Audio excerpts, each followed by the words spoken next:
2, 3.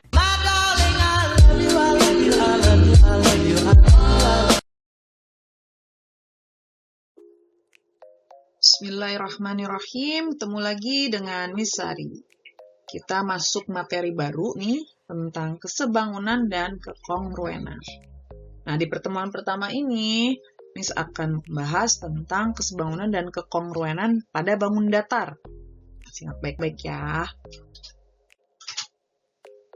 Oke, definisi dari sebangun. Sebangun itu dilambangkan kayak alis gini ya. Sebangun itu bentuknya sama tapi ukurannya berbeda. Ya.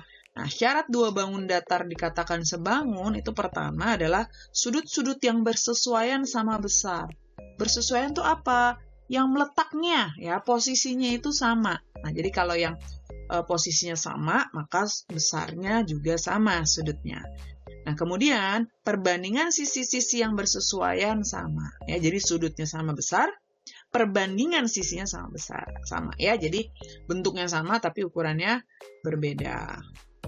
Oke, kita lihat contoh. Ini ada dua persegi panjang ABCD dan EFGH. Nah, pada gambar di samping ini, kita lihat sudut A itu bersesuaian sama sudut E. Nah, sama besarnya. Sudut B bersesuaian sama sudut F. Sudut C bersesuaian sama sudut G. Sudut D bersesuaian sama sudut H. Nah, kalau kita lihat perbandingan sisinya nih, AB bersesuaian sama F, jadi AB per EF itu 4/8, jadi 1/2. Kita lihat BC, nah, BC itu bersesuaian sama FG, 2/4, 1/2 juga. Nah, karena kalau kita lihat, sudut yang bersesuaian sama, perbandingan sisi yang bersesuaian juga sama nih, sama-sama 1/2. Sehingga ABCD sebangun dengan EFGH. Kemudian kongruen. Apa sih kongruen itu? Nah, kalau kongruen itu sama dan sebangun, maka lambangnya itu ada kayak alis sama tanda sama dengan. Jadi kongruen itu sama dan sebangun. Bentuk dan ukurannya sama. Jadi identik sama persis. Ya, kalau tadi sebangun ukurannya berbeda, kalau kongruen ukurannya juga sama.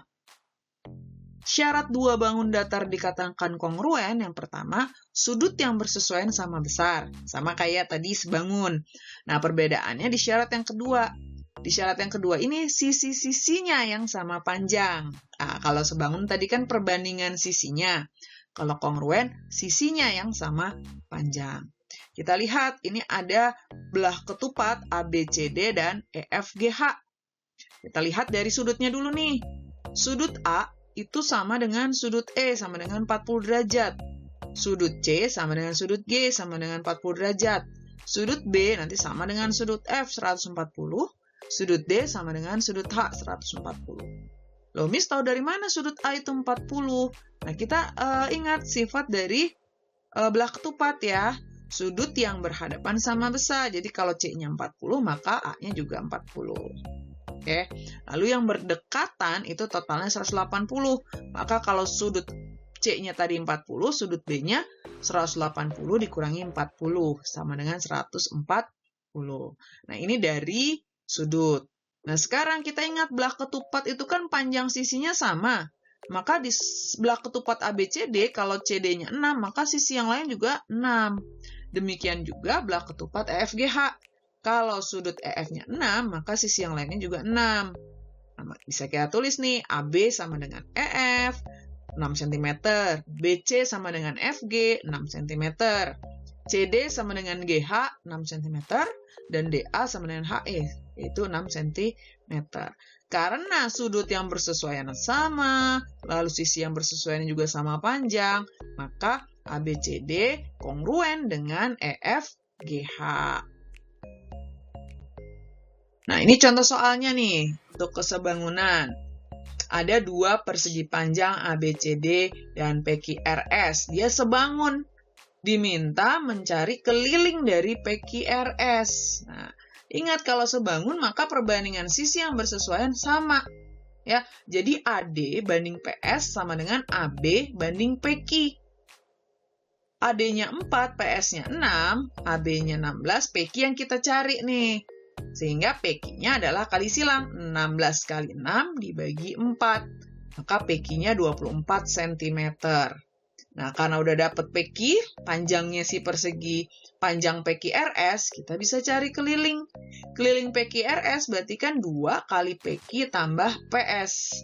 Sama dengan 2 dikali 24 tambah 6. Sama dengan 2 kali 30, yaitu 60. Maka keliling PQRS sama dengan 60 cm. Oke? Gampang ya. Berikutnya. Nah, ini tentang model dan sebenarnya. Nah, jadi ada pesawat, model pesawat, tiruannya gitu ya. Panjangnya 40 cm, lebarnya 32 cm. Kalau panjang pesawat sebenarnya 30 cm, berapa lebar pesawat sebenarnya? Nah, ingat kalau sebangun, kalau namanya model kan berarti dia ada skalanya gitu ya. Bersesuaian. Panjang model itu bersesuaian sama panjang sebenarnya. Lebar model bersesuaian sama lebar sebenarnya. Maka 40 cm banding 30 meter sama dengan 32 cm banding lebar sebenarnya. Nah, ini satuan nggak apa-apa nggak kita rubah. Karena yang atas sudah sama-sama cm, nah yang bawah nanti hasilnya meter. Ya, kali silang lebar sebenarnya 32 kali 30 per 40. Maka lebar sebenarnya adalah 24 meter. Gitu ya. Mudah ya. Oke, berikutnya. Satu contoh soal lagi nih. Nah, ini yang paling sering nih kalau keluar di ujian-ujian ya. Jadi ada kayak bentuk frame gitu. Ini ada karton ukuran tingginya itu 30 cm, lebarnya 20 cm. Lalu Budi menempelkan foto. Sehingga sisa karton di kiri, di kanan, dan di atas 2 cm. Nah, jika karton dan foto sebangun, sisa karton yang di bawah foto itu berapa? Gitu. Oke? Nah, sekarang kita misalkan nih, sisa karton yang di bawah foto itu X. Nah, maka lebar karton, karena sebangun ya, lebar karton banding lebar foto sama dengan tinggi karton banding tinggi foto. Lebar kartonnya 20, lebar fotonya itu jadi 20 dikurangi 2, dikurangi 2. Kenapa? Karena sisa di kiri dan di kanannya ada 2. Nah, tingginya, tinggi kartonnya itu 30. Tinggi fotonya 30 dikurangi 2. 2 ini yang sisa di atas. Dikurangi X. X ini sisa yang di bawah. Nah, X ini yang mau kita cari. Oke? Berarti 20 per 16 sama dengan 30 per 28 kurang X. Kita kalikan silang, maka 28 kurang X sama dengan 30 dikali 16 per 20. Maka 28 min X sama dengan 24. X-nya adalah 4 cm. Maka sisa karton di bawah foto adalah 4 cm. Mudah ya, gampang ini pokoknya. Jadi konsepnya adalah tinggal yang bersesuaian kita bandingkan. Nah, sekarang coba latihan soalnya nih. Untuk murid Misari, silakan dibuka LK1-nya, langsung dikerjakan di situ saja ya. Ada 2 soal. Pertama, pembuktian bahwa layang-layang ABCD dan EFGH itu sebangun. Lalu yang nomor 2 itu tentukan nilai PQR. Jadi ada 2 trapesium yang sebangun, lalu tentukan nilai panjang sisi yang belum diketahui. Oke? Kalau ada yang kurang paham, silahkan disimak lagi ulang videonya, penjelasan dari Miss. Jangan di-skip, jadi didengarkan penjelasannya supaya lebih paham. Oke? Sukses terus buat kalian. Dan maaf kalau ada kesalahan, dan kita ketemu lagi di video-video Misari berikutnya ya.